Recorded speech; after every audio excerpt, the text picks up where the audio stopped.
আজকে দেখাবো আমি কিভাবে ভিডিও করি। দেখেন এই ছোট্ট একটা স্ট্যান্ড আছে। আর এটা হলো এখানে দেখেন যে একটা মাইলস্টোন আছে। আর আশেপাশের দৃশ্যটা দেখেন এই যে দহ, এইটা হলো তার সাথে ব্রিজ আছে। রাজশাহী থেকে এটা প্রায় ১৭ কিলোমিটার দূরে। আর দেখেন যেখানে লিখা আছে ২৪৫ কিলোমিটার ৩০০ মিটার। তার মানে প্রতি ১০০ মিটার পর এরকম পিলার দেওয়া আছে। তাহলে ঢাকা থেকে আমাদের দূরত্ব হচ্ছে ২৪৫.৩ কিলোমিটার।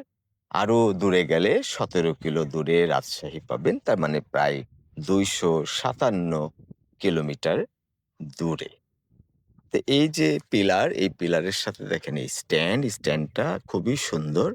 এটা ঘোরানো যায়, নানানভাবে আঁকানো-বাঁকানো যায়। আর এরকম মডেলের অনেক বড় একটা স্প্রিং আলা একটা অসাধারণ এই স্ট্যান্ড আছে যেটা আমি বাসায় করি, বিছানায় করতে পারি, টেবিলে করতে পারি, তারপরে বাইরে করতে পারি। আর এই যে শীতের দিনে দেখেন ঝলমলে রোদ, কি চমৎকার আলো বাতাস। তার সাথে তেমন একটা গরম তো আর নাই কারণ এখন ঠান্ডা পড়ে গেছে। তার মানে এই ঠান্ডার সময় কিন্তু যেকোনো জায়গায় আপনি ভিডিও করতে পারেন। আর যাদের এসি নাই তাদের জন্য গরমে কিন্তু ঘরে ফ্যান চলে, কঠিন হয়ে যায়। তবে ক্যাপকাট দিয়ে কিন্তু ফ্যানের শব্দটাকে রিমুভ করা যায়। যদিও ওইটা করতে গেলে একটু ভয়েসের একটু ডিফারেন্স আসে।